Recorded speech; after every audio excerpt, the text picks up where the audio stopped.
मी नॅशनलला general secretary आणि कोकण विभाग अध्यक्ष अशी मला जबाबदारी आवड साहेब आणि जयंत पाटील साहेबांच्या माध्यमातून देण्यात आली होती. धीरज शर्मा, सोनिया दुहान हे माझे अतिशय जवळचे सहकारी होते. त्यामुळे मला कुठेतरी वाटत होतं की त्यांनी पवार साहेबांबरोबर निष्ठेने राहावं. त्याकरता मी आवड साहेब आणि जयंत पाटील साहेबांना म्हणजे सांगितलं होतं की त्यांना थांबवता आलं तर साहेब थांबवा. ते प्रयत्न करायला मी गेलोच होता, पण ते काही थांबले नाही. उलट मी ओबराय हॉटेलला भेटायला गेल्यानंतर मला असा दबाव टाकण्यात आला की तटकरे साहेबांचे तुमचे खूप चांगले संबंध आहेत, तुम्ही 2 मिनटं साहेबांना भेटून घ्या. मी म्हणलं धीरज शर्मांना मला प्रवेश जमणार नाही करायला, तुम्ही मला प्रेशर करू नका, मी विनंती करतो, मी जिथे आहे तिथे निष्ठेने आहे, मी कार्यकर्ता म्हणून राहील. पण त्या गोष्टी माझ्या ऐकल्या गेल्या नाहीत. मला पार्टी कार्यालयात नेऊन तिथे काही ठराविक मंडळी जे फोटोमध्ये दिसलेलेच असतील त्या सर्वांनी मला प्रवेश करायला प्रेशर केलं.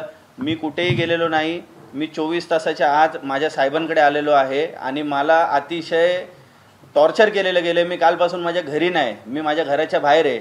माझ्या घरापर्यंत कन्व्हिन्स करायला माणसं पाठवली जात आहेत, पण कुठल्याही गोष्टीला मी बळी पडलं जात नाही.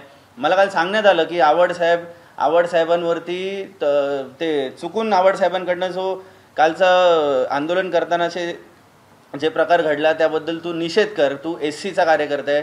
मी छाती टोकून सांगू इच्छितो, मी कुठल्या जातीचं आहे काय आहे हे कधीच माझ्या पक्षाने बघितलं नाही. आवड साहेबांना पण कदाचित आजच मी चर्मकार समाजाचा ही माझी जात माहीत पडली असेल. माझ्याबरोबर कधी दुजाभाव केला नाही. मी राजीनामा द्यावा आणि साहेबांचा निषेध करावा आणि ह्या पद्धतीने माझं सगळं पॉलिटिकल करिअर संपवावं असं म्हणजे एवढ्या खालच्या यायला नाही. मला प्रदेशाध्यक्ष, विद्यार्थी प्रदेशाध्यक्ष बनवतो म्हणून सांगितलं होतं. आज किंवा उद्या लगेच लेटर घेऊन जा, तुला जे लागेल ते देतो. पण मी कुठल्याही पदाला किंवा कुठल्या गोष्टीला प्रलोभनाला गेलेलो नाही. आता यांच्याबरोबर जे सगळे मंडळी आलेले आहेत, जे नॅशनलवरती काम करणारे लोक आहेत, जे बोलतात प्रदेशाध्यक्ष आहे, तर यांची कमिटी हे सिंगल आहेत सगळे. यांचं काय अस्तित्व आहे, किती अस्तित्व आहे हे मला माहिती. दिल्लीचे कार्यक्रम आम्ही केलेत स्वतः. दिल्लीला जाऊन बॅनर लावण्यापासून रस्त्यावर उतरेपर्यंतचं सगळं कार्यकर्ता म्हणून काम आम्ही आवड साहेबांच्या नेतृत्वामध्ये केलेलं आहे. या गोष्टीचे माझे फेसबुकला सगळे पुरावे आहेत. वेळोवेळी आम्ही पवार साहेबांच्या मार्गदर्शनामध्ये काम केलं आहे. आज हे ज्या सुप्रियाताईंवर टीका करत आहेत, मला अतिशय वाईट वाटतं ही टीका ऐकताना. एप्रिल महिन्यापासून हे दिदी सोनिया दुहान ज्या आहेत त्यांनी एप्रिल महिन्यापासून पक्षाचा प्रचार प्रसार सगळा बंद केलेला होता. साधं त्यांनी BJPच्या विरुद्ध कुठलं ट्विट टाकलेलं नव्हतं. साधं आज परिस्थिती बघितली तर 2 महिन्यांना कोणी थांबवलं होतं प्रचार करण्यापासून. हे म्हणतात आम्हाला मानसन्मान मिळाला नाही. अजून काय मानसन्मान मिळायला पाहिजे होता यांना सगळ्या गोष्टीचं पवार साहेबांकडे ॲक्सेस होतं. पवार साहेबांनी प्रचंड यांना भरभरून सगळ्या गोष्टी दिल्यात. त्याबद्दल मी जास्त खोलात जाणार नाही, साहेबच बोलतील. पण मी पक्षाशी माझ्या प्रामाणिक आहे, मी माझ्या साहेबांशी प्रामाणिक आहे. मी राष्ट्रवादी काँग्रेस पक्षाचाच शरद पवार साहेबांचा कार्यकर्ता आहे. आवड साहेब आणि जयंत पाटील साहेबांच्या नेतृत्वाखाली, सुप्रियाताईंच्या नेतृत्वाखाली इथपर्यंत काम करत आलो आहे. मरेपर्यंत मी सुप्रियाताईंबरोबर काम करत राहणार, जयंत पाटील साहेबांबरोबर, आवड साहेबांबरोबर काम करत राहणार. माझं ट्विट डिलीट करायला लावलं मला जबरदस्ती. सुप्रियाताईंनी माझं ट्विट केलं होतं, रिट्विट केलं होतं, ते डिलीट करायला लावलं. मला DP वरती फोटो ठेवायला आज हे थांबवलं जाते.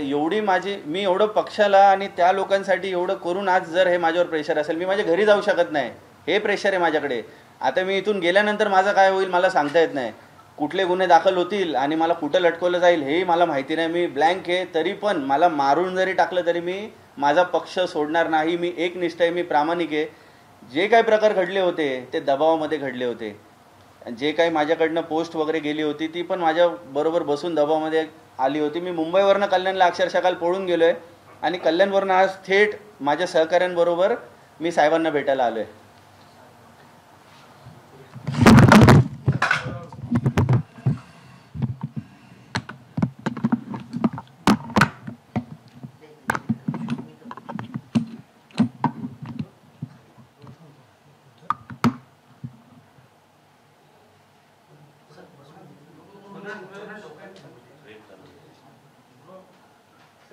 काल महाडमध्ये आपण गेला होता, आंदोलन केलं. तिथं बाबासाहेबांचा मनुस्मृती लिहिलेला खाली एक फोटो होता, तो फाडला गेला. त्यानंतर महाराष्ट्रभर तुमच्या विरोधात आंदोलनं केली जात आहे. कोण करते माझ्या विरोधात आंदोलन? भाजपने ठिकठिकाणी आंदोलन. एक मिनिट, एवढंच मला ऐकायचं. कोण करते? भाजपने ठिकठिकाणी आंदोलन केलेलं आहे. ठीक आहे ना. भाजप हा माझा वैचारिक शत्रूच आहे. आमचं वैमनस्य जो वैचारिक मी राजकारणात वैमनस्य मानत नाही. त्यांचं आणि माझे वैचारिक मतभेद आहेच. ते मनुस्मृतीवरनं आहेत, ते जात्यांधांमुळे आहेत, जातीपातीच्या राजकारणामुळे आहे, धर्माच्या राजकारणामुळे आहे. आणि त्यामुळे माझे साहेबांची जी भूमिका आहे, पवार साहेबांची, तीच माझी भूमिका आहे आणि आयुष्यभर तीच माझी भूमिका आहे. राहिली मनुस्मृतीची गोष्ट, तर मनुस्मृतीमध्ये शूद्रांचं निर्माण झाला. मनुस्मृतीमध्ये स्त्री ती कुठल्याही जाती वर्णाची असो, ती अत्यंत खालची आहे आणि तिला उपभोगाची वस्तू म्हणूनच वापरा असा म्हणणारा मनु हा मला मान्य नाही. मला आई आहे आणि माझ्या आईला असं म्हणणं मला मान्य नाही. मराठी साहित्यात म्हटलं एका क्षणाची पत्नी अनंत काळाची माता असते. त्या मातेबद्दल असं लिहिणं हे कुठल्या माणसाला मान्य आहे? ह्यांना माझ्या हातनं चूक झाली, त्याबद्दल मी जे काही बोलायचं ते बोललो. आंबेडकरी जनता म्हणजे आंबेडकरी जनता नाही, आंबेडकरांवर प्रेम करणारे समाजातल्या सर्व स्तरावरती माणसं आहेत. त्या सगळ्यांची माफी पण मागितली. कोश्यारींनी माफी मागितली होती का जेव्हा ते महात्मा फुलेंबद्दल बोलले होते? चंद्रकांत पाटलांनी माफी मागितली होती का जेव्हा ते शिवाजी महाराजांबद्दल बोलले होते? ये 12 साल के बच्चे क्या करते होंगे याचा अर्थ काय होतो? तेव्हा त्यांना कोण बोलायला गेलं नाही बीजेपी वाले की तुम्ही क्या बोल रहे हैं ज्योतिबा फुले के बारे में. आम्ही काल गेल्यानंतर आम्हाला खरा इतिहास कळला की ज्या कुटुंबांनी ह्यांना पाठिंबा दिला होता बाबासाहेब आंबेडकरांना, सनातन्यांनी त्यांच्या घरावरती 10 वर्ष बहिष्कार घातला होता. बाबासाहेब आंबेडकर जेव्हा रायगडावरती गेले होते, ते रायगडावरच्या सनातन्यांनी त्यांना मारण्याचा प्रयत्न केला होता. अनेक ऐतिहासिक पानं काल उलगडली गेली आणि त्याचे साक्षीदार आहेत तिथे. ज्यांच्या घरातनं हे सगळं झालं ते तिथे आहेत.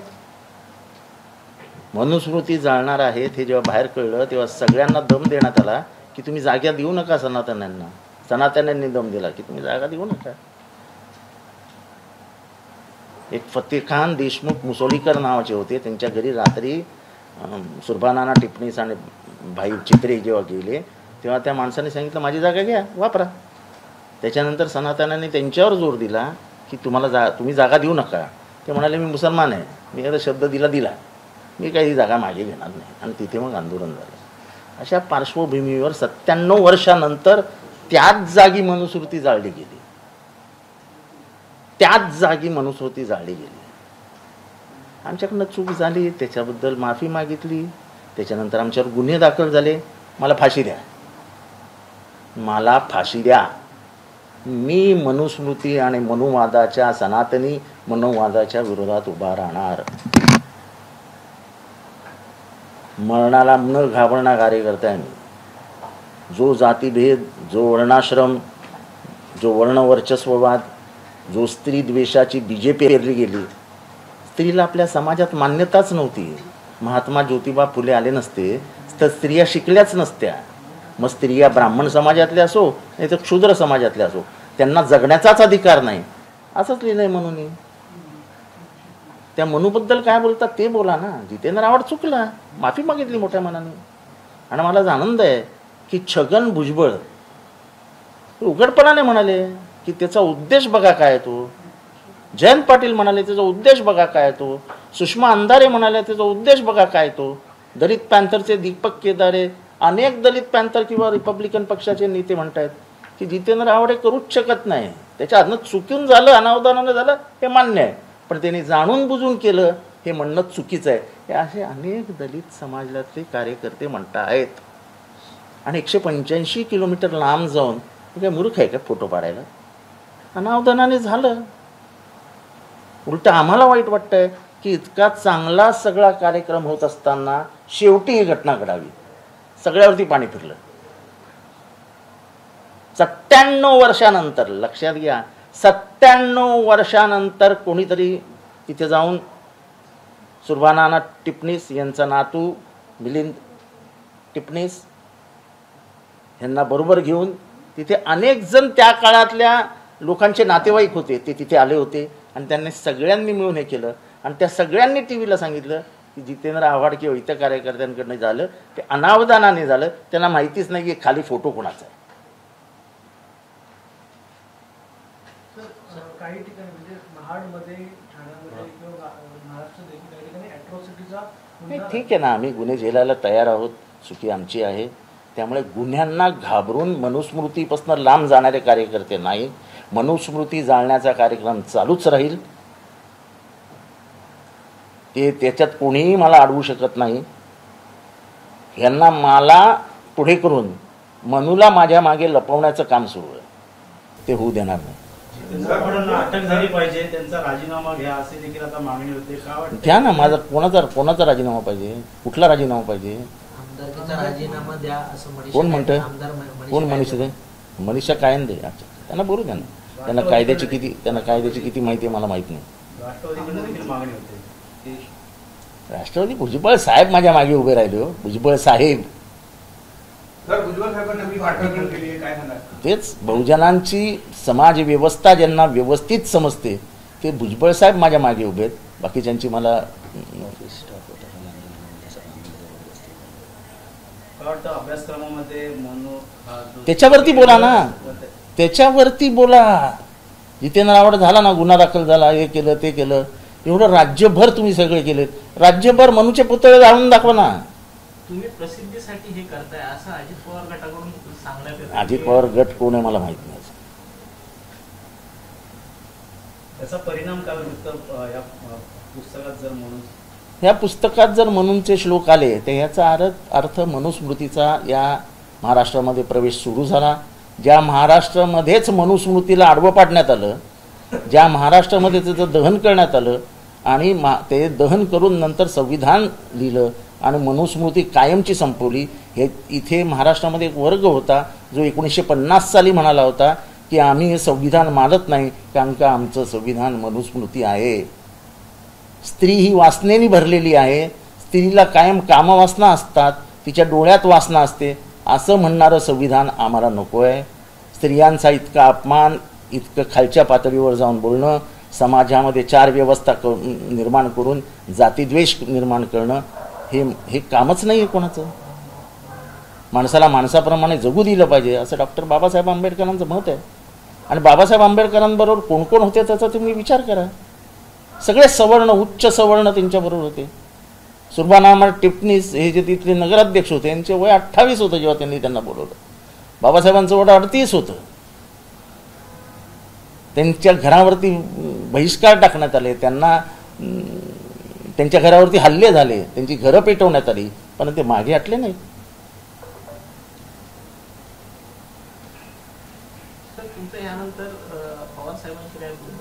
माझं कोणाशीही काहीही बोलणं झालेलं नाही, कारण मी माफी मागितल्यानंतर कोणाशी बोलण्याचा माझा संबंधच येत नाही. आणि माफी पण मी नंतर नाही मागितली. जिथे कार्यक्रम सुरू होता तो कार्यक्रम सुरू होण्याच्या आधीच मी माफी मागितली. मला कोणी सांगितलं नाही माफी माग. माझी तात्कालिक स्पॉन्टेनियस रिॲक्शन होती की आपल्याकडनं चूक झाली.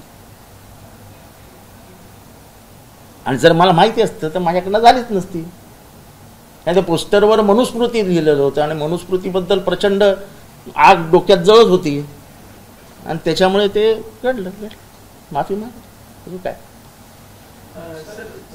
सकाळी तुम्हाला तुमची पाठ राखण केली तरी प्रवीण दरेकर असे स्पष्टपणे म्हणतात की तुरुंगात टाका ना, तुरुंगात टाका, जेलमध्ये टाका, फाशी द्या. मी कुठं काय म्हणतोय, मला कशाचाही नाकार नाही आहे, पण मी मनुस्मृती आणि मनुवादाविरुद्ध लढत राहणार. माझा लढा हा मनुवादाविरुद्ध आहे. माझा लढा काय दरेकर विरुद्ध नाही आहे. माझा लढा हा वैयक्तिक कोणाविरुद्धच नव्हता. बीजेपीने एवढं वैयक्तिक का घेतलं हेच मला कळत नाही आहे. मी बीजेपी विरुद्धही शब्द बोललो नव्हतं. जर एवढं मनूचं प्रेम त्यांना आलं असेल तर ठीक आहे, लढाई मनुवादाविरुद्ध आहे. आणि महाराष्ट्रातल्या बहुजनांना मनूने काय केलं आहे हे प्रत्येकाला माहिती आहे. उलटं बरं झालं, सगळे चेहरेच उघडे पडले.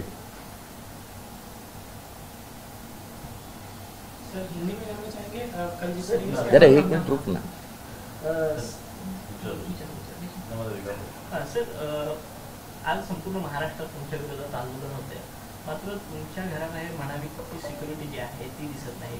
पोलीस आहेत, मात्र जी सिक्युरिटी हवी असते ती तुमच्याकडे अहो काय खून करणार आहेत का माझा? खून करणार आहे कोणी मग? आणि जर कार्यकर्त्यांना वाटलं असेल की जितेंद्र आव्हाडचा खून करून टाका, आय वेलकम देम. मी एका विचारांची लढाई आयुष्यभर लढलो आहे.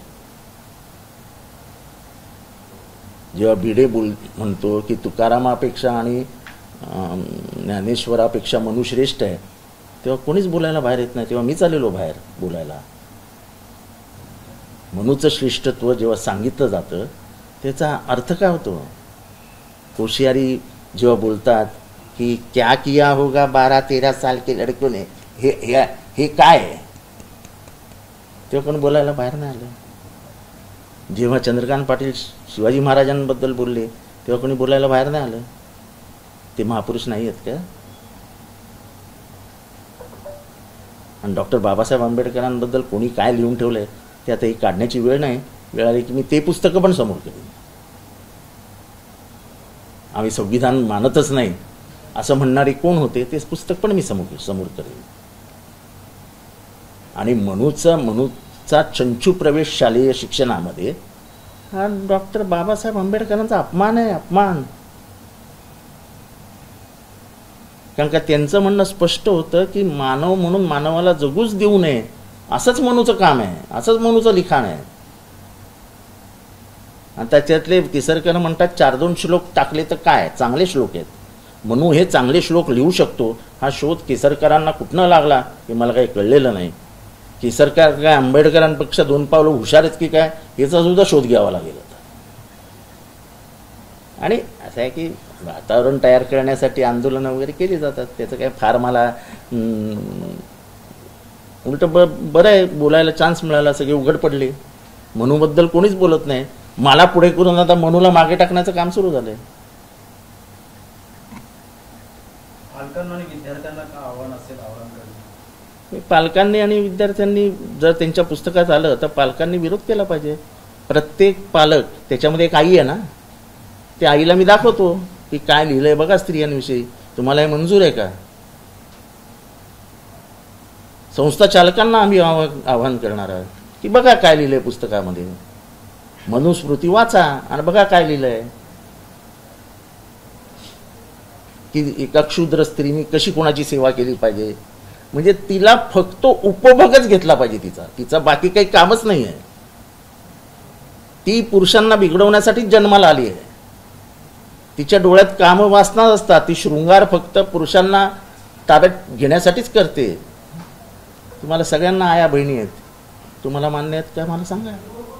सगळ्यांना आया बहिणी आहेत. ही लढाई विचारांची लढाई आहे. ठीक आहे, माझ्याकडनं काल चूक झाली, आंदोलन झालं, पण आंदोलन करताना मनुविषयी कोणी बोललं नाही.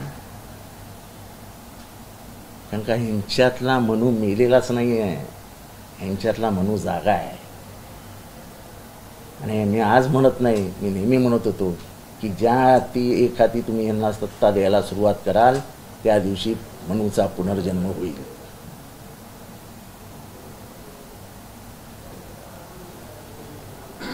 इकडे हा एक मुद्दा, दुसरीकडे नागपूरमध्ये बीएच्या एका पेपरमध्ये प्रश्न आला होता की राष्ट्रीय स्वयंसेवक संघाचे कार्य 16 मार्क आणि हेगडेवार यांचं कार्य 4 मार्क.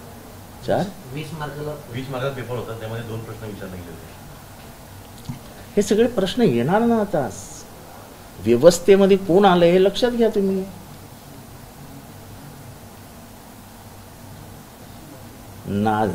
नाझी साम्राज्यामध्ये मुसोलिनीला भेटून आलेला, फॅसिस्ट मुसोलिनीला भेटून आलेले डॉक्टर मुंजे हे त्यांचे आदर्श आहे.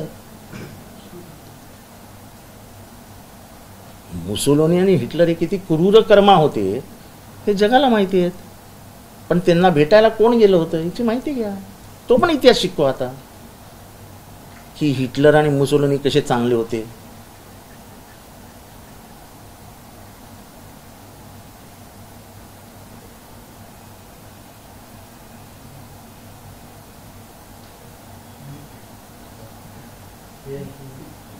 अभिजित पानसे मुद्दा उपस्थित केला की ठाण्यात अनेक ठिकाणी ड्रग्स मिळत आहेत. एवढ्या मोठ्या विषयावर बोलतात. ड्रग्स मिळत आहे ते तर म्हणजे सगळ्यांनाच माहिती आहे. त्याला काय म्हणजे मोठं आहे, एक तरुण पिढी बर्बाद होते, पण ज्यांनी ड्रग्स रोखायला पाहिजेत ते रोखत नाहीत. सर, दिल्ली में जाने से कल जिस तरीके से आपके ऊपर लगातार आरोप हो रहे, पूरे महाराष्ट्र में आंदोलन किए जा रहे हैं, उसको लेकर आपने माफी भी मांगी, लेकिन क्या आप इस तरीके की किस तरीके से आपकी मांग रही है? क्या आपकी मांग रही है? मेरी कुछ मांग नहीं है. मैंने जो मनुस्मृति जलाने का कार्यक्रम था वो पूरा कर दिया. वो जब जोश में थे सब, तब एक पोस्टर फाड़ा गया, उसके ऊपर एक छोटा फोटो बाबा साहब का था, उसको ईजा पहुंची, उसके लिए उसी समय हमने माफी मांग ली. और आप फेसबुक और ट्विटर पे जाके देखिए, लोगों ने कहा है कि जब माफी मांगी है तब इतना बवाल क्यों कर रहे हैं आप? क्योंकि उनको मुझे आगे करके मनु को पीछे छुपाना है. मनु के बारे में जो खुल के बोल रहे हैं, आप मत बोलिए, आपके ऊपर गुनाह दाखिल हुआ है, आपको हम डाल देंगे, मुझे फांसी चढ़ा दो. जाते जाते मैं भी मनुवाद के खिलाफ ही बोलूँगा. जैसे भगत सिंह ने कहा था कि मुझे आप फांसी दो, लेकिन पुनर्जन्म पे मेरा भरोसा नहीं है, विश्वास नहीं है, लेकिन पुनर्जन्म अगर हुआ और तभी भारत स्वतंत्र नहीं हुआ तो मैं फिर से आपको गोलियां मारूंगा. ये मनुवाद की लड़ाई जो 5000 सालों से चालू है, वो बाबा साहब ने 97 ईयर्स पहले, 97 साल पहले मनुस्मृति जलाई थी. मुझे फख्र है कि उसके बाद मैं वहाँ पहुँचा, कार्यकर्ते वहाँ पहुँचे, ये था वो था, हम लोग सब ने मिल के ये काम किया. बाबा साहब ऊपर से हमको आशीर्वाद देते होंगे कि तुमने तुम्हारा फर्ज निभाया. कुछ गलतियां होती है, गलतियां नहीं हुई तो वो आदमी भगवान हो जाएगा. मुझे भगवान नहीं होने का है. गलतियां नहीं करूंगा तो मैं इंसान करके पहचाना ही नहीं जाऊंगा. जब कोशियारी बात करता है ऐसा जोर जोर से हाथ दिखा के हमारे सावित्रीबाई फुले और ज्योतिबा फुले के बारे में, तब कोई माफ़ी नहीं मांगने को बोलता है. जब वो शिवाजी महाराज के बारे में बोलते हैं तब कोई माफ़ी मांगने को नहीं बोलता है. जब चंद्रकांत पाटिल शिवाजी महाराज के बारे में बोलते हैं तब कोई बोलता नहीं माफ़ी मांगो करके.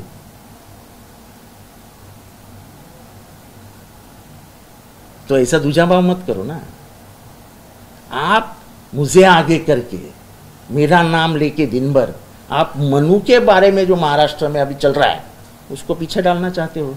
आपको मालूम नहीं होगा, महाराष्ट्र में 17 जगह पे आज फिर से मनुस्मृति जलाई गई. अकोला में जलाई गई, जलगांव में जलाई गई, नासिक में जलाई गई, कल्याण में जलाई गई. कई जगहों पे लोगों ने आके बाहर आके मनुस्मृति का दहन किया. कोई डरता थोड़ी है. क्या करेंगे, मार देंगे.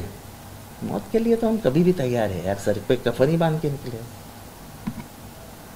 किसी की हिम्मत थी क्या बोलने की, हम 2 हमारे 12? बोला ना मैंने कि कुरान को गलत तरीके से पेश करके ये ऐसी द्वेष निर्माण हो, ऐसी फिल्म बनाई जा रही है.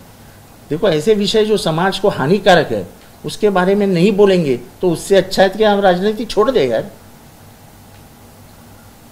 जो गलत है वो गलत है. मेरी गलती हुई, मैंने माफी मांग ली.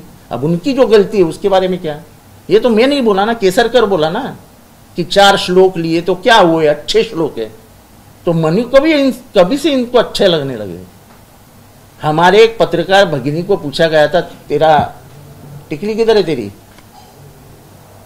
आप पूछ सकते हैं क्या किसी महिला को, तो टिकली लगाती कि नहीं लगाती? तेरे लड़की को बोलना जाके, दूसरे के लड़की को बोलने का अधिकार है क्या? तभी कोई नहीं बोला कुछ कि वर्ण व्यवस्था का भाग है. जब ये कहा गया कि मनु तुकाराम और ज्ञानेश्वर से बहुत बड़े हैं, तब किसी ने कुछ नहीं कहा. हम ही लोगों ने चिल्लम चित की. होशियारी के खिलाफ हम ही बोले. तो बाबा साहब अम्बेडकर है ही बड़े, लेकिन क्या आप महात्मा फुले को नहीं मानते क्या? ज्योतिबा फुले को नहीं मानते क्या? कर्मवीर भाऊराव पाटिल भीख मांग के स्कूल निकालते थे, ऐसे कहने वाले को आप क्या बड़ा मानते हैं क्या? आज कम से कम कुछ नहीं तो कुछ 15-16 लाख बच्चे उस स्कूलों में पढ़ रहे हैं. वो भीख मांग के स्कूल तैयार करते थे. शर्म नहीं आती? जिस जमाने में बहुजन पूरा स्कूल से बाहर कर दिया था, पढ़ना लिखना मना था, उस वक्त कर्मवीर भावराव पाटिल बाहर आके उन्होंने स्कूलें बनाई, रैयत शिक्षण संस्था नाम की संस्था बनाई। आज लाखों करोड़ों लोग उसमें से सीख के IAS बने, IPS बने। आज मंत्रालय में आधे अधिकारी तो रैयत शिक्षण संस्था के है। उसके ऊपर बात नहीं करेंगे क्या आप? मनु ने जो स्त्री के बारे में बात किया है उसके बारे में बात करो, चलो आओ विवाद करते हैं सामने सामने, उसके ऊपर बात नहीं करोगे? मैं तो आज मांग कर रहा हूं, मेरी गलती हुई, माफी चाहता हूं, लेकिन आज मैं मांग करता हूं अगर तुम सही में डॉक्टर अंबेडकर को मानते हो तो मनुस्मृति किताब फिर से महाराष्ट्र में आएगी नहीं, उसकी प्रिंट की ही नहीं जाएगी, ये हमसे वादा करो। चलो प्रकाश आंबेडकर म्हणतात की जाळल्याने छगन भुजबळ आपका समर्थन कर रहे हैं, सत्ताधारी पार्टी के मंत्री है, लेकिन एक तरफ दूसरी सत्ताधारी पार्टी के जो नेता है आपका विरोध करेगा। देखो ऐसा है, छगन भुजबल को सामाजिक व्यवस्था समझती है। कल मेरे को जब पूछा था कि आपके साथ कैसा होता है, देखो दो आदमी की मेंटल वेवलेंथ कैसे जुड़ती है। जब कल मुझे 14 जो तालाब है जहाँ पे अब डॉक्टर बाबा साहब अम्बेडकर ने पानी पिया था, उधर मुझे पूछा गया कि तुम्हारे साथ कौन आ सकता है विरोधी पार्टी से, सत्ताधारी पक्ष से। मैंने एक ही नाम लिया था, छगन भुजबल, क्योंकि उनके साथ रह चुका हूं। भले ही हम अब भी अलग अलग हैं, लेकिन उनकी मानसिकता क्या है मैं बराबर जानता हूं। सर, एक तरफ पुणे में जिस तरीके से घटना है उसके बाद आपके जो मैटर को शिक्षा का बड़ा है, कहीं ना कहीं मैटर को डाइवर्ट ऐसा है कि पोर्शे में क्या क्या हुआ, किस आदमी ने खून के सैंपल फेंक दिए, उसको किसके किसके फोन आए थे, कमिश्नर को किसके किसके फोन आए थे, ये सब डाइवर्ट करना है। मेरी गलती हुई, बहुत बड़ी गलती हुई, और इनको एक मौका मिल गया सबसे दूर हटने का। ऐसा दूर नहीं हट सकते। पूरे महाराष्ट्र को मालूम है कमिश्नर को फोन किसने किए, MLA कहां गया है, वो जो मालिक है बाहर के क्या कंस्ट्रक्शन, वो पैसा किसको देता है, करोड़ों में पैसा किसको देता है, सबको मालूम है। सैंपल बदले जाते हैं, सैंपल। ये सरकार के मजाक है। खून रास्ते पे फेंका दिया और दूसरा खून लाके रख दिया वहां पे, डर ही निकल गया। जज को किसने बोला था ये सब, तुम क्या निबंध लिखो, फिर जाके लेफ्ट राइट पुलिस का काम करो। सरकार क्यों नहीं बोल रही उसके ऊपर, जहां जिधर जलगांव में 2 बच्चे और एक मां मर्सिडीज के नीचे आ गई और मर गई, उसके ऊपर ये सरकार क्यों नहीं बोल रही है? ठीक है मेरी गलती हुई, लेकिन मेरी गलती इतनी बढ़ चढ़ के बता करके अपने अपराध छुपाने की कोशिश मत करो। मैंने तो माफी मांग ली, और इधर से मांगी, इधर से। और ऐसा भी नहीं किसी ने मुझे कहा, जिधर खड़ा था उधर से ही मैंने माफी मांग ली। मेरे किसी ने कान में आके बोला नहीं माफी मांगो करके। जब दिल से करता हूं ना तब दिल से बात करता हूं। और आपको मालूम है, सभी को बताना चाहता हूं, 30 साल में मैंने जब भी कोई भूमिका ली है, चाहे वो कितनी भी समाज में उससे कितनी भी प्रतिक्रिया आई हो, मैंने कभी भी किसी से भी माफी नहीं मांगी है। ये पहली बार मैं माफी मांग रहा हूं कि मैंने मेरे बाप का अपमान कर दिया था। मी माझ्या बापाचा अपमान केला होता, माझ्या हातनं माझ्या बापाचा अपमान झाला होता, माझ्या हातनं माझ्या बापाचा फोटो फाडला गेला होता। मला इतकं वाईट वाटत होतं आणि म्हणून मी माफी मागितली। मी आजपर्यंत कुठल्याही घेतलेल्या भूमिकेबद्दल कधीही माफी मागितलेली नाही। और मुझे अगर कोई बोले तो मैं 10 बार नहीं 100 बार माफी मांगूंगा, क्योंकि बाप के साथ मेरी गलत कुछ कार्रवाई हुई है तो मुझे उसका दुख जिंदगी भर रहेगा। कल का इतना सुंदर कार्यक्रम हुआ और उसको आखिरी में काला डब्बा लग गया। मराठीमध्ये विचारतो की एकूणच जे पुरुष प्रकरण आहे ज्यामुळे डॉक्टर तावडे हे मोठे मोठे सुसूंचे बीन वगैरे सगळे समाविष्ट आहेत, मोठे न्यायदान ज्या पॉलिटिकल बॅकिंग शिवाय होऊ शकतं का? पॉलिटिकल बॅकिंग शिवाय हे होऊ शकतं का?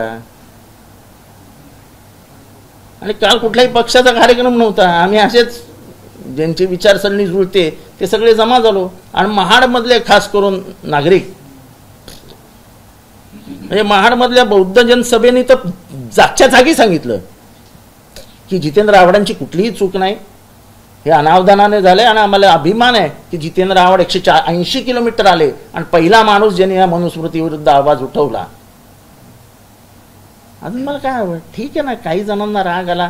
तुम्ही फेसबुक ट्विटर बघाल तर 90% लोक, सर्व समाजातली लोक म्हणतात जितेंद्र आव्हाड हे करूच शकत नाहीत, हे अनावधानाने त्यांच्याकडनं झालेलं आहे आणि त्यांनी माफी मागितली. त्याच्याबद्दल एवढं मोठं का करायचं? मला त्याच्याबद्दल बोलायचं नाही. असं आहे की कालपासून आजपर्यंत सगळीकडे फक्त जितेंद्र आव्हाड जितेंद्र आव्हाड जितेंद्र आव्हाड जितेंद्र आव्हाड, पोरशे, अगरवाल, टावरे, रक्त, टिंगरी, मला नाव नाही घ्यायचं कोणाचं, हे सगळं बाजूला जावं. सोपं काम झालं ना माझ्यामुळे, त्याचं मला जास्त वाईट वाटतंय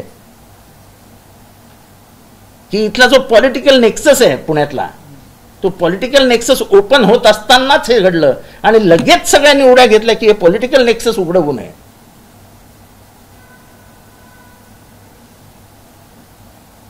श्रीमंतांचं सरकार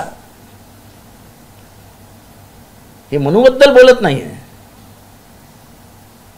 त्याच्यामध्ये पॉलिटिकल नेक्सस कोण होतात ते बोलत नाहीये. पण जितेंद्र आव्हाडांनी केवढी चूक केली, अरे माफी मागितली ना. माफी काही मोठी नाही आहे, ज्या भावना दुखावल्या गेल्या त्याच्यापेक्षा खूप मोठ्या आहेत. पण तुम्हाला जे करायचं आहे ते लोकांना कळतंय ना. तुम्हाला कोणाला माझ्या मागे लपवायचं आहे, मनूला लपवायचं आहे, अगरवालला लपवायचं आहे, त्या पोरशीला लपवायचं आहे, त्या टावरेला लपवायचं आहे. कारण का टावरेने धमकी दिली आहे, मी सगळ्यांची नावं घेईन ज्यांनी ज्यांनी मला फोन केला. याचा अर्थ त्याला फोन आलेत, त्याचा फोन ताब्यात घ्या ना, बघा कोणाचे फोन आलेत.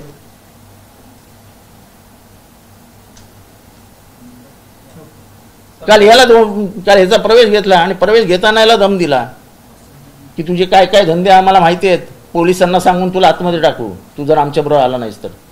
पोलीस तर असे म्हणजे फोन करता येते की त्याचे काय पोलीस यांच्या घरचे नोकरच झालेत.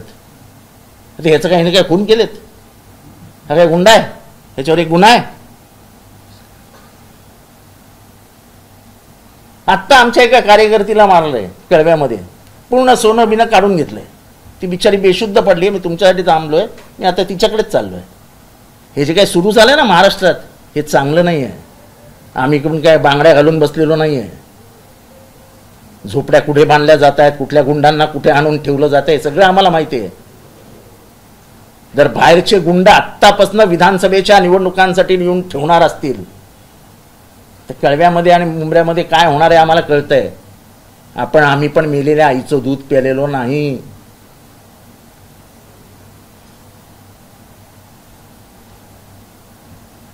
हम जिस तालाब में तैर चुके हो उसमें उसका पानी भी आपको नहीं मालूम है. प्रकाश आंबेडकर म्हणतात की पुन्हा निषेध करत की मनुस्मृती जाण्याने मदत नाही तर कृतीने संपवावी लागते. ते मीच सांगतोय की कृतीनेच संपवावी लागेल. त्यांनी हे सगळं बीजेपीला सांगावं की कृतीने संपवा. आम्ही तर कृतीने कधीच संपवलंय. आमच्या घरी एकच मुलगी आहे,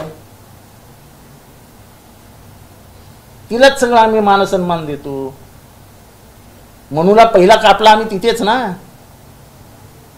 आमच्याकडे हेच नाही आहे, सरंजामशाहीच नाही आहे. आमचा दरवाजा असा उघडा असतो, कोणी यावं कोणीही जावं. तुम्ही सगळे आहात. तुम्हाला कधी विचारलं जातं तुम्हाला प्रवेश देताना काय आहे, कोण आहे, नाव काय, काय विचारलं जातं? आम्ही मनूला कधीच पायाखाली मारून टाकलाय. मनू जिवंत होता कामा नये एवढीच आमची इच्छा आहे. एबीपी माझा, उघडा डोळे बघा नीट.